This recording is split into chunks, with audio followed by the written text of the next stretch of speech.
The message arrived on a Tuesday morning. It appeared simultaneously on every screen across Earth, bypassing all security protocols as if they were nothing more than children's puzzles. The transmission showed a semicircle of tall, thin aliens, with skin colors ranging from pale blue to deep purple. They sat behind a curved table made of something that looked like polished obsidian. The alien in the center spoke first. Its voice was oddly melodic despite the serious tone. People of Earth, I am High Counselor Zexitara of the Galactic Council. For centuries, we have observed your species. We have watched your wars, your technological growth, and your first steps into space. After careful consideration, the Council has voted to classify humans as a valid military target. The transmission continued without pause. You have 6 Earth months to dismantle all military infrastructure and submit to Council oversight. Failure to comply will result in regulatory action. This decision is final. The screen went black, leaving behind a stunned silence that stretched across the globe. Commander Ethan Miller was aboard the UES Dauntless when the message came through. He was in the middle of a routine inspection when Lieutenant Samantha Wright called him to the bridge. "Tell me I didn't just see that," he said, gripping the back of her chair. "Everyone saw it, sir. Every device on Earth and in orbit received the same transmission," Wright replied, her fingers moving quickly across her console. "Command is calling all ships back to Earth immediately." Miller nodded, his mind racing. At 42, he had spent half his life in the United Earth Defense Force. He had fought in the Mars conflict, survived the Battle of Olympus Mons, and earned every medal on his chest. But this was different. This wasn't a human enemy. "Set course for Geneva," he ordered. "Maximum speed." While the Dauntless changed direction, similar scenes played out across Earth. In New York, crowds gathered in Times Square staring up at the giant screens in silence. In Beijing, officials hurried through government buildings with grim faces. In Lagos, religious leaders called for prayer and calm. President Allison Ward was in the Oval Office when the message arrived. She watched it 3 times before speaking. "Get me defense, science, and intelligence," she said to her chief of staff. "Now." Within an hour, the emergency meeting began in the White House Situation Room. Defense Secretary George Phillips, Science Director Olivia Martinez, and Intelligence Chief Alan Rogers took their seats around the table. "What exactly are we dealing with?" the President asked. Director Martinez spoke first. "Based on our limited data, the Galactic Council appears to be a federation of at least 23 advanced species. We've detected their observation satellites at the edges of our solar system for decades, but they've never made direct contact until now." "And this valid military target designation?" President Ward asked. Chief Rogers cleared his throat. "From intercepted communications over the years, we believe it's a classification they give to species they consider dangerous to galactic stability. It essentially marks us for what they call regulatory action, which we interpret as anything from forced disarmament to what?" the President pressed. "To complete neutralization." Rogers finished quietly. The room fell silent. "Our options?" Ward finally asked. Secretary Phillips leaned forward. "Madam President, the technological gap is significant. Their ships can cross interstellar distances. Their weapons are likely beyond anything we've developed. But surrender isn't an option, not for humanity." "I agree," Martinez added. "If we submit, we lose everything that makes us who we are. Our independence, our right to self-determination." President Ward nodded slowly. "Then we prepare. We have 6 months." The decision spread quickly. Within days, the United Nations Security Council established a global defense initiative. Former enemies put aside their differences. Resources were pooled, armies united, and scientists worldwide began working around the clock. At the underground facility beneath the Rocky Mountains, Dr. Linda Campbell led the largest scientific undertaking in human history. The goal was simple yet seemingly impossible: advance human technology by decades in just 6 months. "We have some advantages," she explained to the gathered team of scientists from 47 countries. "We've recovered alien tech from crashed observation satellites over the years. We've kept most of it classified, but now we're sharing everything. Every nation, every lab working together. On screens around the world, President Ward addressed humanity. Her speech was translated into over 200 languages simultaneously. Today, we face a threat unlike any in human history. An alien, power has declared us a target, demanded our surrender and given us an ultimatum. They expect us to bow down, to give up without a fight. They have misjudged us severely. She paused, her expression resolute. Throughout our history, humans have faced seemingly impossible odds. We have been outnumbered, outgunned, and overwhelmed. Yet we have always found a way forward. We adapt, we innovate, we survive. This will be our greatest challenge, but it will also reveal our greatest strength, our unity in the face of adversity. In space, Captain Ryan Howard oversaw the rapid militarization of Earth's modest fleet. 12 interplanetary vessels, originally designed for scientific research and asteroid mining, were being retrofitted with experimental weapon systems. "Strip everything non-essential," he ordered as he walked through the UES Defiant, a mining ship now being converted into a carrier. "Every gram of weight we save means more firepower we can add." Meanwhile, retired Marine Colonel Frank Gibson trained new recruits in anti-gravity combat techniques at a facility in northern Canada. His methods were unconventional, emphasizing human adaptability over structured tactics.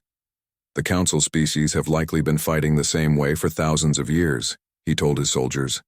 "They'll expect us to follow their rules of engagement. We won't. We'll change our tactics daily if necessary. We'll be unpredictable because that's what humans do best." In Washington, D.C., diplomat Emma Reeves made one final attempt at peaceful resolution. Her message to the Council was simple. "We wish no conflict, but we will defend ourselves." The Council's response came quickly. Submission is non-negotiable. As the 6-month deadline approached, Earth changed. Streets that once bustled with civilian life now served as training grounds. Factories that once produced luxury goods now manufactured components for defense systems. Children learned emergency protocols alongside their regular studies. Commander Miller watched these changes from the bridge of the Dauntless, now stationed in Earth orbit.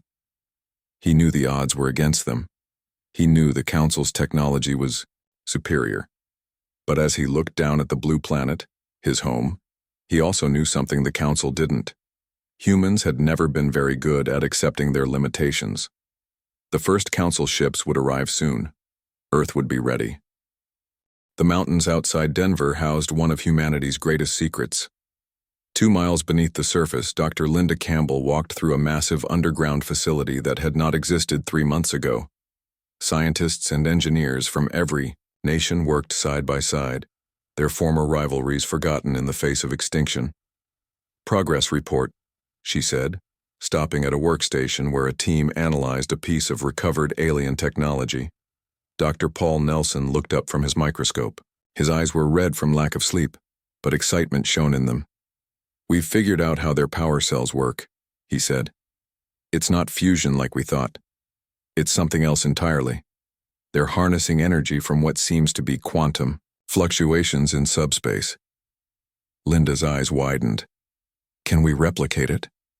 "Already have," Paul grinned, holding up a device the size of a soda can. "This little thing could power New York for a month."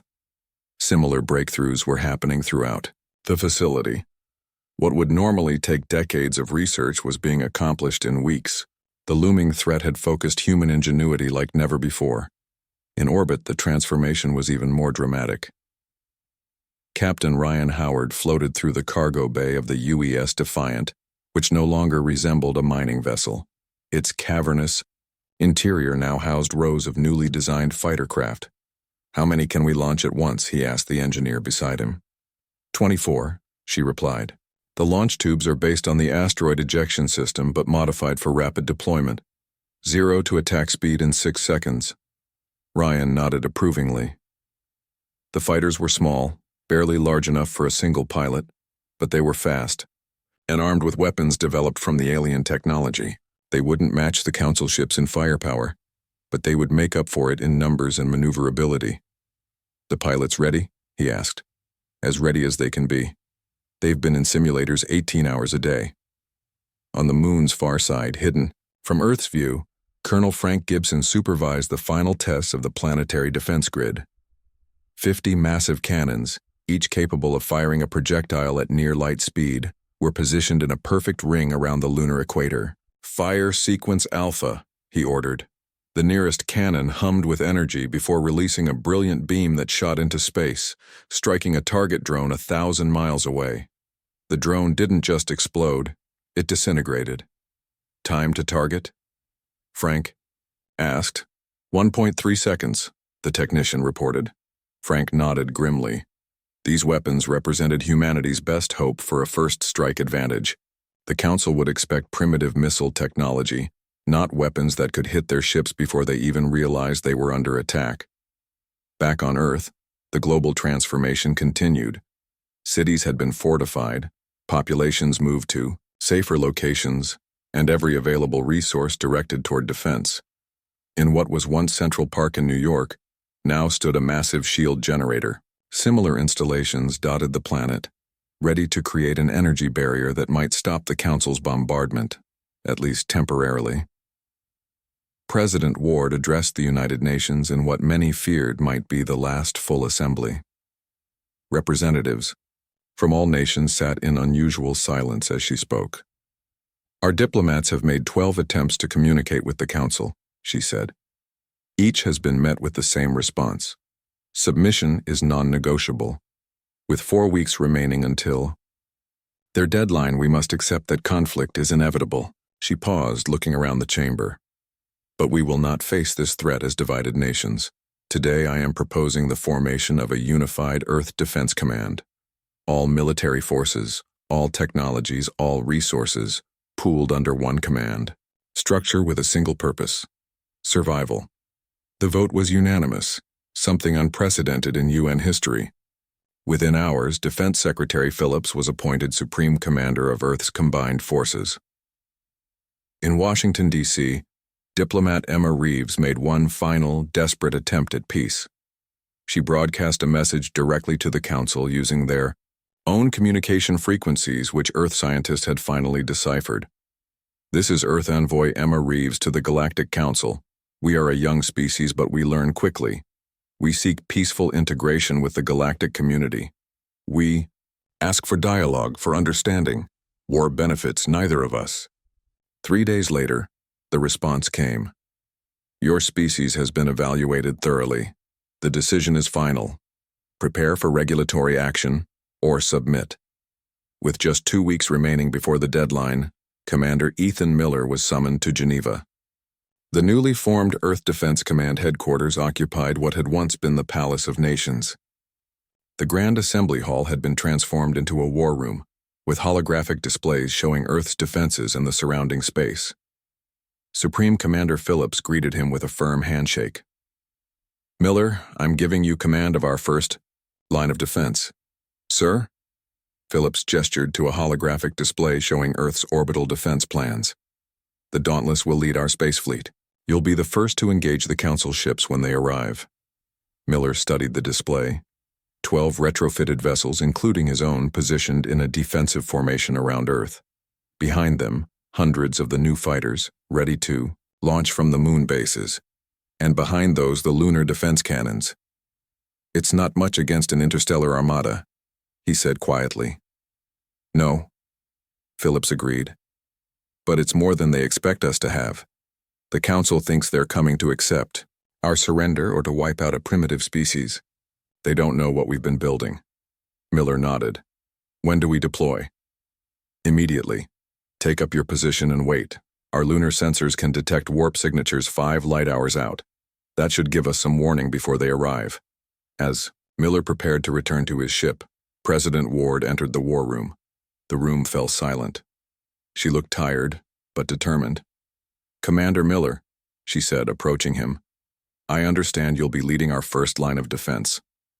"Yes, Madam President," she met his eyes. "The Council has made a fundamental mistake in their assessment of humanity.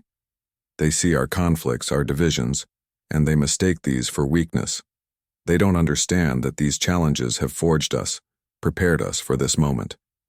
She placed a hand on his shoulder. "Make them regret their mistake, Commander." Miller saluted. "We will, Madam President." As he left for his ship, Miller felt the weight of responsibility on his shoulders. 6 billion lives depending on what happened in the coming days. The odds were against them, the enemy vastly superior, in technology and numbers. But as he thought about humanity's desperate, ingenious preparations over the last 5 months, a small spark of hope began to grow. The Council had labeled humans a valid military target. Soon they would discover what that truly meant. The alarm sounded exactly 6 months after the Council's message.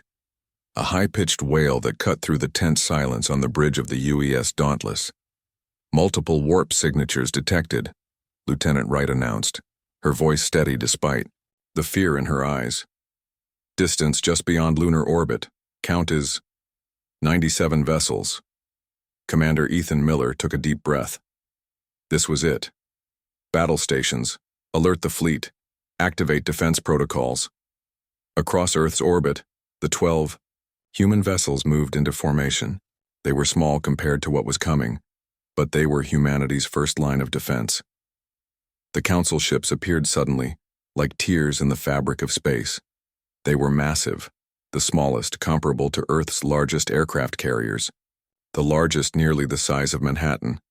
Their hulls gleamed with a metallic blue sheen that seemed to shift and move in the sunlight. Admiral Clarvex stood on the command deck of the Righteous Judgment, the Council's flagship.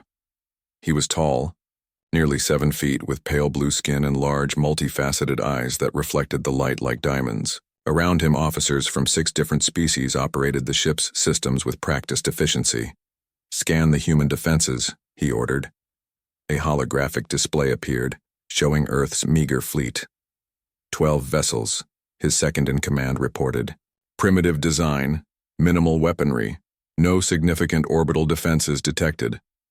Clarvex nodded. This would be simple, as expected. The humans had been given 6 months to prepare for surrender. Either they would submit, or they would be made an example of. The Council had done this dozens of times before with other species. "Open communication channels," he ordered. "Let us accept their surrender." On the Dauntless, Miller received the incoming transmission. "Put it through," he said. Admiral Clarvex's image appeared on the main screen. "People of Earth, the deadline has expired. You will now dismantle your military infrastructure and submit to Council oversight. Transport ships will arrive shortly to begin relocation of your leadership for processing." Miller's jaw tightened. "This is Commander Ethan Miller of the United Earth Defense Force. We reject your demands. Earth is our home, and we will defend." Clarvex's expression didn't change. "Then you have chosen extinction, a regrettable but predictable decision from a primitive species." The transmission ended. Miller looked around at his crew. "All vessels, execute Defense Plan Alpha. May, God help us all." The human ship suddenly accelerated, not toward the Council fleet but away from it, spreading out in seemingly random directions. Clarvex watched this with mild curiosity. They flee, typical. Target their vessels and begin the demonstration, but before his weapons officers could comply, alerts sounded across his bridge. "Energy spike detected from the lunar surface," an officer shouted. The lunar defense cannons fired simultaneously. 50 beams of concentrated energy crossed the void between the moon and the Council fleet in just over a second. The Council ships, unprepared for an attack from that direction, had no time to raise shields. 5 of the massive vessels were hit directly. 2 exploded instantly, while 3 others spun out of control, massive holes torn through their hulls. "Impossible," Clarvex shouted. "Return fire on those lunar installations." But the lunar cannons were already firing a second volley, taking out 3 more Council ships. At the same time, the moon's surface seemed to open up as launch tubes appeared. Hundreds of small fighter craft poured out, accelerating toward the Council fleet. On Earth, President Ward and her advisors watched the battle from the underground command center in Geneva. The lunar cannons exceeded expectations, Phillips noted, watching the tactical display. 8 Council ships disabled or destroyed in the opening minutes. Ward nodded grimly. "And our fighters?" Engaging now, the human fighters were tiny compared to the Council ships, but they were incredibly fast and maneuverable. They swarmed around the larger vessels like angry hornets, firing weapons that should have been beyond human capability. Aboard the Righteous Judgment, chaos reigned. Alarms blared as damage reports flooded in from across the fleet. How do they have this technology? Clarvex demanded. Their weapons are based on Xerillian phase technology. No primitive species should have this. His officers had no answers. The Council fleet tried to form a defensive position, but the humans didn't fight according to any recognizable strategy. The fighters attacked in seemingly random patterns, making them impossible to predict. Then a new threat emerged. The 12 human vessels that had scattered earlier suddenly reversed course. Each had positioned itself near one of the largest Council ships. Now they accelerated directly toward their targets. They're on collision courses, Clarvex's second-in-command shouted. Ramming attacks. But at the last moment, the human ships didn't ram. Instead, they opened their cargo bays. From each vessel, dozens of objects were launched directly at the Council ships. The objects attached themselves to the hulls of the larger vessels. What are those? Clarvex demanded. His answer came seconds later as the devices detonated. They weren't simple explosives, but rather something that disrupted the Council ships' power systems. One by one, the massive vessels went dark, drifting helplessly in space. On the Dauntless, Miller watched with grim satisfaction. The magnetic pulse bombs had worked exactly as Dr. Campbell had promised. They didn't destroy the Council ships but rendered them temporarily powerless. All units, press the advantage, he ordered. Boarding teams, prepare to launch. This was the most daring part of the plan.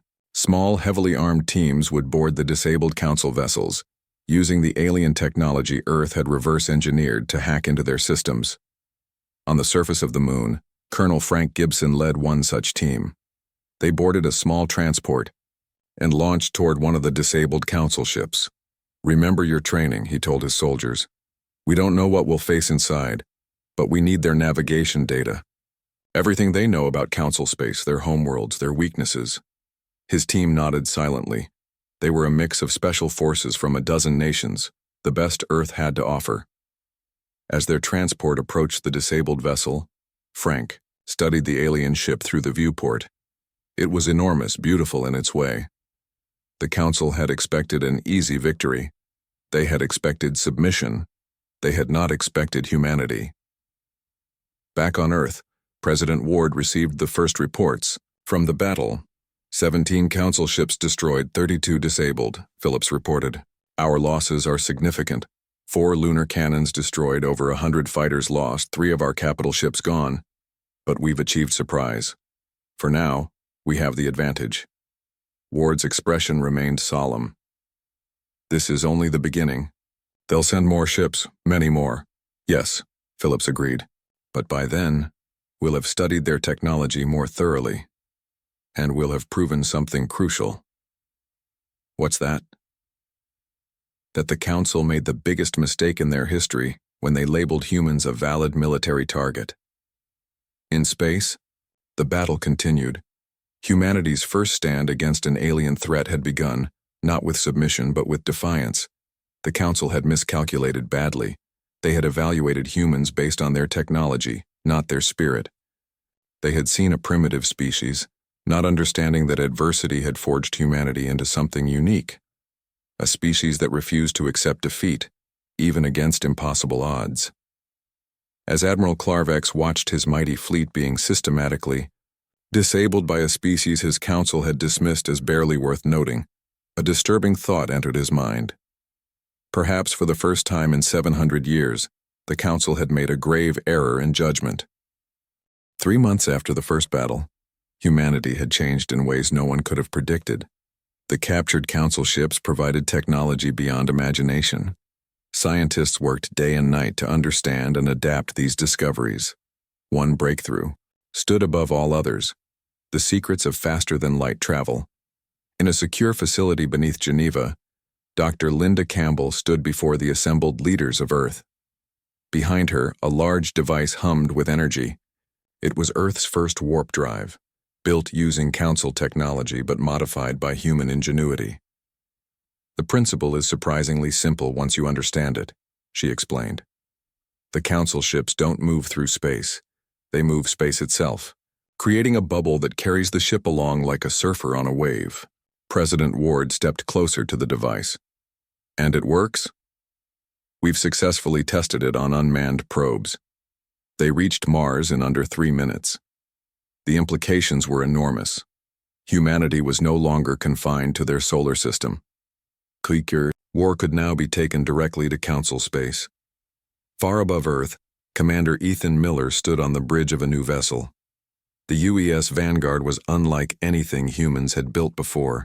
It incorporated Council technology with human modifications, making it faster and more maneuverable than the alien ships it was modeled after. Final systems check complete, Lieutenant Wright reported. All green. Miller nodded. Begin boarding. Procedures. The Vanguard would lead Earth's first interstellar mission. Its target, the Council forward base in the Alpha Centauri system. Intelligence gathered from captured ships indicated it was lightly defended, as the Council never expected humans to reach it. General Maria Diaz entered the bridge. Recently promoted to command the newly formed First Earth Fleet, she was responsible for overall mission strategy. All 10 ships report ready, Commander, she said. Crews are boarding now. Miller turned to face her. This is it then, the first human fleet to leave our solar system. And the first time we take the fight to them, she added. The Council still thinks we're contained in this system. They have no idea what's coming. On the lunar surface, Colonel Frank Gibson prepared another kind of mission. His team had spent weeks studying the Council's communication network, learning how their faster-than-light communications worked. Now they had found a weakness. The entire network relies on these relay stations, he explained to his team, pointing to a holographic map showing dots of light spread across nearby star systems. Our job is to capture one intact. His second-in-command, Major Kate Wilson, studied the map. What happens if we succeed? Then we can listen to everything the Council says. Battle plans, fleet movements, maybe even access their central databases. The stakes couldn't be higher. As both missions prepared to launch, humanity's future hung in the balance. In the Council's central chamber on the distant world of Harmodia, emergency sessions had been ongoing for weeks. The initial defeat at Earth had sent shockwaves through the Council's carefully ordered society. High Counselor Zex Tara faced angry representatives from all 23 member species. The chamber, normally a place of calm deliberation, had become a forum for accusations and demands. You assured us this would be a simple operation, the Voltari representative said, his translucent skin flushing with anger. Now we have lost 39 ships and over 12,000 personnel. The humans were more resourceful than anticipated, Zex Tara replied, but the situation is under control. We are assembling a fleet of over 300 vessels. Earth will be pacified within. An aide rushed into the chamber, interrupting the High Counselor, something that had never happened before. He whispered urgently into Zex Tara's ear. The High Counselor's expression changed from annoyance to shock. Impossible, he muttered. What is it? Demanded the Voltari representative. Zex Tara looked up, his composure shaken. We have detected warp signatures leaving Earth's solar system. 10 ships using technology that appears to be ours. The chamber erupted in chaos. The implications were clear. Not only had humans successfully defended their world, they had captured and reverse-engineered Council technology. The containment strategy had failed completely. As the Council argued, the First Earth Fleet made its jump to Alpha Centauri. The experience was disorienting for the human crews. One moment they were near Earth, the next, they were looking at an alien star system. Arrival complete, Lieutenant Wright announced on the Vanguard's bridge. All ships accounted for. Miller studied the tactical display. The Council base orbited the system's 4th planet. It was a large installation with minimal defenses, just 2 patrol ships. They don't know we're here yet, he observed. Let's keep it that way as long as possible. All ships, passive scans only. Approach using the planet's magnetic field for cover. The human fleet moved silently toward its target. This would be humanity's first offensive action against the Council, the beginning of what General Diaz had named Operation Counterpoint. Meanwhile, Gibson's team approached their target, a communication relay in a nearby system. Their ship was small, designed for stealth rather than combat. It had been built specifically for this mission, incorporating the best cloaking technology salvaged from Council vessels. "Relay in visual range," Major Wilson reported. "No signs they've detected." As Gibson nodded, "Begin approach. Remember, we need to capture it intact, which means we need to board it without triggering any self-destruct mechanisms." His team prepared their equipment. They wore armor based on Council designs but modified for human use. Their weapons were similarly adapted, more powerful than standard human arms but designed to disable rather than destroy. Back in Alpha Centauri, the first Earth fleet had reached attack position. The Council base still had no idea they were there. "All ships in position," General Diaz confirmed. "Weapons hot." Miller took a deep breath. "Begin the operation." Simultaneously, all 10 human ships decloaked and opened fire. The 2 patrol vessels were destroyed before they could even raise their shields. The base itself, caught completely by surprise, had no time to mount an effective defense. "Target their communication array first," Miller ordered. "Don't let them call for help." Precision strikes disabled the base's ability to send distress signals. Then the human ships surrounded the installation, weapons trained on critical systems. "Open a channel," Miller said. When the connection was established, he addressed the base commander. "This is Commander Ethan Miller of the United Earth Defense Force. Your base is surrounded, your defense is neutralized. Surrender now, and your people will be treated according to interstellar protocols for prisoners of war." There was a long pause before the reply came. The alien that appeared on screen looked shocked, not just at the attack, but at the fact that humans were behind it. How did you reach this system?" the base commander asked. Miller allowed himself a small smile. "You should have thought of that before you labeled us a valid military target. Do you surrender?" The alien commander hesitated, then nodded slowly. "We surrender." As human boarding parties secured the base, capturing its technology, personnel, and most importantly, its databases, Miller sent a message back to Earth. "Alpha Centauri secured. Phase 1 of Operation Counterpoint complete." At nearly the same time, Gibson's team successfully infiltrated the communication relay. They neutralized the small security contingent without alerting the Council and took control of the systems. "We're in," Major Wilson reported. "The relay is ours." Gibson immediately began downloading the communication protocols. "Send the confirmation signal. Tell Earth we now have eyes and ears on all Council communications." In just 3 months, humanity had gone from fighting for survival in their own solar system to taking the war directly to Council space. The species that had been dismissed as primitive now had the Council in disarray, their carefully orchestrated galactic order crumbling in the face of human adaptability and determination. As Admiral Clarvex, now in command of the Council's response fleet, received the news of these twin disasters, he finally understood the grave mistake they had made. They had not just found an enemy in humanity, they had awakened one. 1 year after the Council's initial declaration, the galaxy had changed forever. Humanity had not only survived, they had thrived. Earth ships now traveled freely between stars, using modified Council technology that somehow performed better in human hands. 3 previously subjugated species had been liberated from Council control, becoming Earth's first alien allies. On the neutral world of Harmodia, a historic meeting was about to take place. Security Chief Daniel Parker led a small team of humans and allied aliens through the grand corridors of the Council's central complex. Their mission was not combat, but revelation.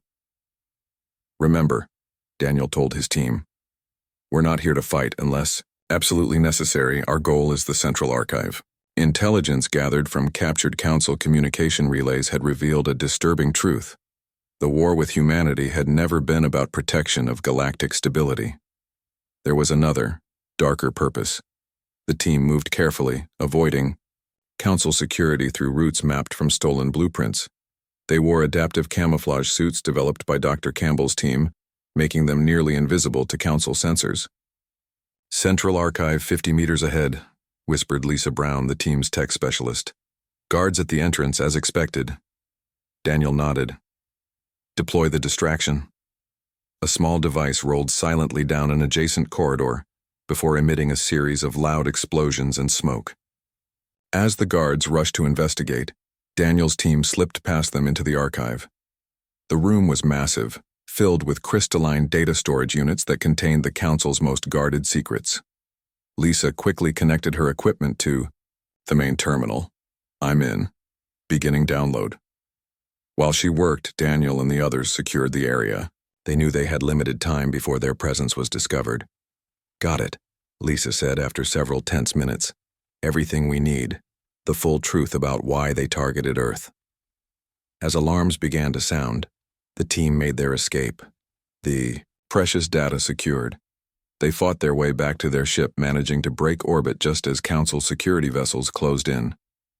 Transmitting data to all Allied ships, Lisa announced once they were safely in warp. Everyone needs to see this. Across human and Allied vessels, the same information appeared on screens. The Council, led by High Counselor Zexitera, had deliberately provoked the conflict with Earth. Their goal was not to neutralize a potential threat, but to harvest human genetic material. Human DNA contained unique markers for adaptability, something no other known species possessed. The Council leadership had planned to incorporate these genetic traits into their own species, using humanity as an unwitting source of genetic material. The declaration of humans as a valid military target had been merely a pretense to justify the harvesting operation. The Council had expected minimal resistance and a quick victory. Instead, they had sparked an interstellar war that now threatened their 3,000-year dominance of the galaxy. As this information spread, the Council's unity collapsed. Member species that had long chafed under Zexitara's leadership withdrew their support. The Voltari, renowned geneticists, were particularly outraged by the ethical violations involved. 2 weeks later, representatives from 27 species gathered in the same council chamber where humans had once been condemned. The atmosphere was tense but hopeful.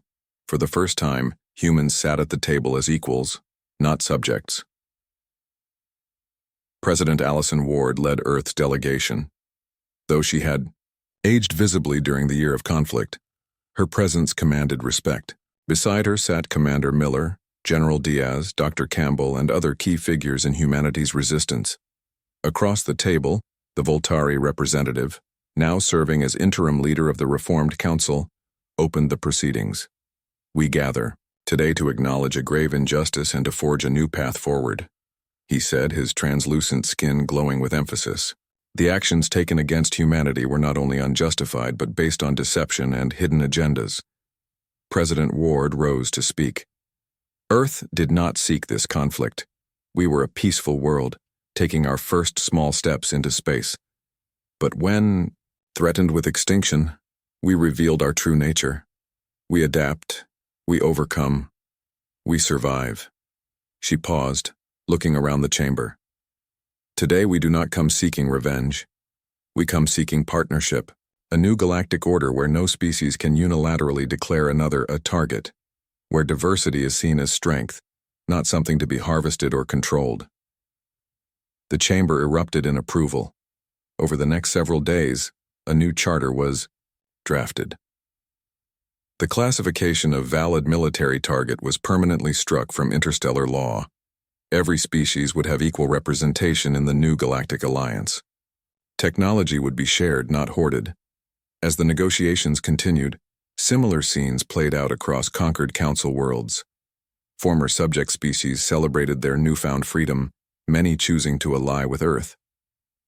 Humanity's reputation spread through the galaxy. They were fierce when threatened but fair in victory. High Counselor Zexitara and his closest allies faced justice for their crimes. Their trial was broadcast across thousands of worlds, serving as a reminder that even those in power must be held accountable. 5 years later, Admiral Susan Lawrence addressed the first graduating class of the Interstellar Academy. The massive, complex in Earth orbit trained cadets from dozens of species, preparing them for service on joint mission vessels. "When I look at you," she told the assembled graduates, "I see the future we fought for, humans working alongside Voltari, Arxur, and even reformed council species, united not by force or fear but by mutual respect and common purpose." She paused, looking out at the stars visible through the Academy's vast windows. The Council's biggest blunder wasn't just labeling us a valid military target. It was failing to understand that humans are at their most dangerous when threatened, at their most innovative when challenged, and at their most united when facing extinction. The cadets rose in applause, a stunning visual of unity. Beings of different shapes, sizes, and colors, all wearing the same uniform with Earth's new symbol, a planet with wings soaring upward. In the years that followed, humanity continued to expand outward, establishing colonies and diplomatic missions throughout the galaxy. Their technology advanced at a pace that amazed even their allies, as they incorporated ideas from dozens of cultures into new innovations. The lesson of what became known as the Council War entered the historical archives of every spacefaring civilization. Never corner a species that thrives on overcoming impossible odds. It was a lesson the Council had learned too late, but one the galaxy would not soon forget. As Earth celebrated the 10th anniversary of First Contact, now a galactic holiday known as Unity Day, former commander, now ambassador, Ethan Miller, stood on the observation deck of the massive space station orbiting Earth. Beside him were alien dignitaries from 30 different worlds. "Did you ever imagine this outcome when you first faced the Council fleet?" a young Voltari diplomat asked him. Miller smiled, watching the ships from a dozen worlds moving peacefully through Earth's space. "No," he admitted. "But that's the thing about humans. We don't just adapt to survive, we adapt to thrive." The Council never understood that when they labeled us targets, they weren't finding an enemy. They were creating an ally the galaxy desperately needed.